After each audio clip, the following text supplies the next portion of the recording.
ನಮ್ಮ ಅಮೂಲ್ಯವಾದ ಸಮಯವನ್ನು ನೀಡಿದ ಡಾಕ್ಟರ್ ಶಿವಶಂಕರ್ ಪೂಜಾರಿ ಅಧ್ಯಕ್ಷರು ಮಾತೋಶ್ರೀ ಮಹಿಳಾ ಪದವಿ ಮಹಾವಿದ್ಯಾಲಯ ಸರ್ ಅವರು ನಮ್ಮನ್ನು ಕುರಿತು ಮಾತುಗಳ ಆಡಬೇಕಾಗಿ ವಿನಂತಿಸಿಕೊಳ್ಳುತ್ತೇನೆ.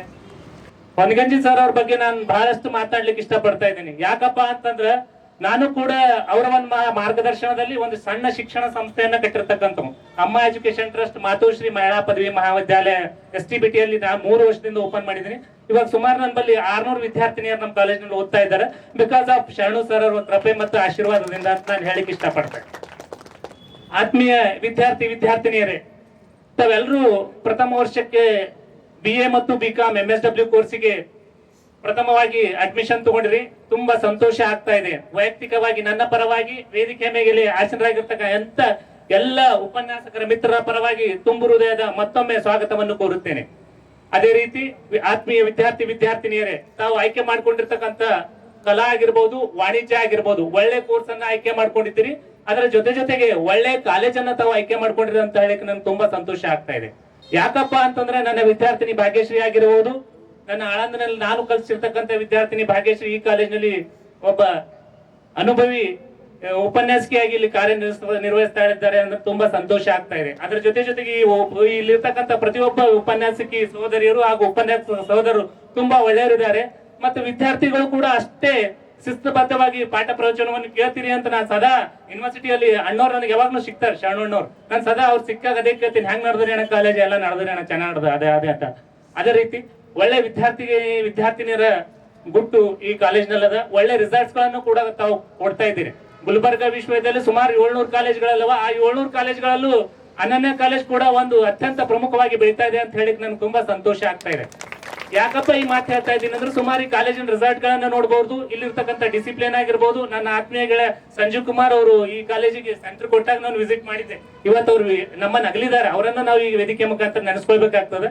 ಸರ್ ಅವ್ರಿಗೆ ಅಚ್ಚುಕಟ್ಟಾಗಿ ನೀಟಾಗಿ ಎಕ್ಸಾಮ್ ಗಳನ್ನ ಮುಗಿಸಿದ್ದಾರೆ.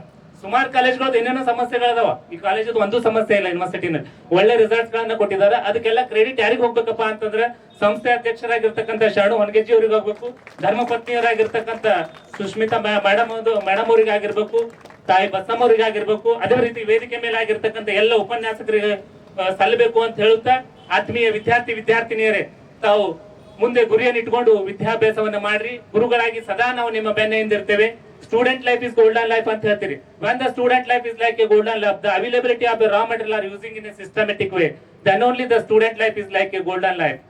ಕಾಲೇಜ್ನಲ್ಲಿ ಇರ್ತಕ್ಕಂಥ ಸಂಪನ್ಮೂಲಗಳನ್ನ ಸರಿಯಾದ ರೀತಿಯಿಂದ ಬಳಕೆ ಮಾಡಿದ್ದೇ ಆದ್ರೆ ವಿದ್ಯಾರ್ಥಿ ಜೀವನ ಬಂಗಾರದ ಜೀವನ ಆಗ್ಲಿಕ್ಕೆ ಸಾಧ್ಯ ಆಗ್ತದ ಅಂತ ಹೇಳುತ್ತಾ, ಎಲ್ಲ ಸೀನಿಯರ್ ವಿದ್ಯಾರ್ಥಿಗಳ ಮಾರ್ಗದರ್ಶನದಲ್ಲಿ ತಾವೆಲ್ಲ ಜೂನಿಯರ್ ವಿದ್ಯಾರ್ಥಿಗಳು ಸಾಕ್ತೀರಿ ಅಂತ ಹೇಳುತ್ತಾ, ಈಗಾಗಲೇ B.Ed ವಿದ್ಯಾರ್ಥಿನಿ ಒಳ್ಳೆ ರೀತಿಯಿಂದ ತುಂಬಾ ಒಳ್ಳೆ ರೀತಿಯಿಂದ ಮಾತನಾಡಿದ್ರು.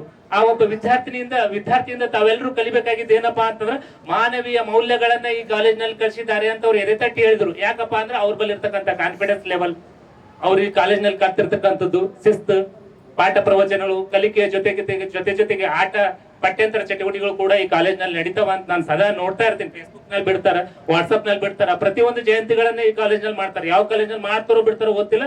ಪ್ರತಿಯೊಂದು ಜಯಂತಿಗಳನ್ನ ಯಾವ್ದಾದ್ರು ಕಾಲೇಜ್ನಲ್ಲಿ ಮಾಡ್ತಾ ಇದ್ದಾರೆ. ಪ್ರೆಸೆಂಟ್ ಅಂದ್ರೆ ಅನನ್ಯ ಡಿಗ್ರಿ ಕಾಲೇಜ್ನಲ್ಲಿ ಮಾಡ್ತಾರ. ನಾನು ಎದೆ ತಟ್ಟಿ ಹೇಳಿಕ್ಕೆ ಇಷ್ಟಪಡ್ತೀನಿ. ಯಾಕಂದ್ರೆ ಫೇಸ್ಬುಕ್ ನಲ್ಲಿ ವಾಟ್ಸ್ಆಪ್ ನಲ್ಲಿ ಸದಾ ಅಪ್ಡೇಟ್ ನಾಗ ಇರ್ತಾರ ಅವ್ರು. ಅದಕ್ಕೆ ಆತ್ಮೀಯ ವಿದ್ಯಾರ್ಥಿನಿಯರೇ, ತಾವು ಆಯ್ಕೆ ಮಾಡ್ಕೊಂಡಿರ್ತಕ್ಕಂಥ ಕಾಲೇಜ್ ಒಳ್ಳೆ ಕಾಲೇಜನ್ನ ಆಯ್ಕೆ ಮಾಡ್ಕೊಂಡಿರಿ. ಕಾಲೇಜಿಗೆ ಹೂ ತರ್ತಕ್ಕಂಥ ಕೆಲಸ ತಾವೆಲ್ಲರೂ ಮಾಡ್ತೀರಿ, ಹುಲ್ಲು ತರ್ತಕ್ಕಂಥ ಕೆಲಸ ಮಾಡದೇ ಇರ್ರಿ ಅಂತ ಹೇಳುತ್ತಾ, ತಮ್ಮೆಲ್ಲರ ಜೀವನ ಸುಖ ಶಾಂತಿ ಸಂತೋಷದಿಂದ ಕೂಡಿರಲಿ ಅಂತ ಹಾರೈಸುತ್ತಾ, ಕೊನೆಯದಾಗಿ ಒಂದೇ ಒಂದು ನುಡಿ ಹಾಡಿನ ಮುಖಾಂತರ ನನ್ನ ಭಾಷಣಕ್ಕೆ ಅಂತಿಮ ವಿರಾಮವನ್ನು ಸಲ್ಲಿಸಲಿಕ್ಕೆ ಇಷ್ಟಪಡ್ತೇನೆ. ಈ ಹಾಡು ಎಷ್ಟರ ಮಟ್ಟಿಗೆ ಶರಣು ಸರಿಗೆ ಸೂಟ್ ಆಗ್ತದೋ ನನಗ್ ಗೊತ್ತದ, ಬಟ್ ನಿಮ್ಗಳಿಗೆ ಗೊತ್ತಾಗ್ಬೇಕದು. ಯಾಕಪ್ಪ ಅಂತಂದ್ರೆ today I am standing in front of you because of Sharanu sir ಅಂತ ಹೇಳಿಕ್ ನಾನು ಇಷ್ಟಪಡ್ತೀನಿ. ಇವತ್ತು ನಾನು ನಿಮ್ ಮುಂದೆ ಏನಾದ್ರೂ ನಿಂತಿನಪ್ಪ ನಾಲ್ಕು ಮಾತಾಡ್ತಾ ಇದ್ದೀನಿ ಅಂದ್ರೆ ಬ್ರದರ್ ಶರಣು ಸರೇ ಕಾರಣರು.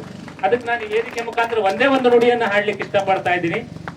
ಬೊಂಬೆ ಹೇಳ್ತೈತೆ ಮತ್ತೆ ಹೇಳ್ತೈತೆ ನೀನೇ ರಾಜಕುಮಾರ, ಹೊಸ ಬೆಳಕೊಂದು ಹೊಸಲಿಗೆ ಬಂದು ಬೆಳಗಿದೆ ಮನೆಯ ಮರಗಳ ಇಂದು, ಆಲಾದಿಸು ರಾಜರತ್ನರು, ಆಡಿಸಿಯೇ ನೋಡು ಬೀಳಿಸಿಯೇ ನೋಡು, ಎಂದು ಸೋಲದು ಸೋತು ತಲೆಯ ಬಾಗದು, ಗುಡಿಸಲೆಯಾಗಲಿ ಅರಮನೆಯಾಗಲಿ ಆಟವೇ ನಿಲ್ಲದು ಎಂದು ಆಟ ನಿಲ್ಲದು.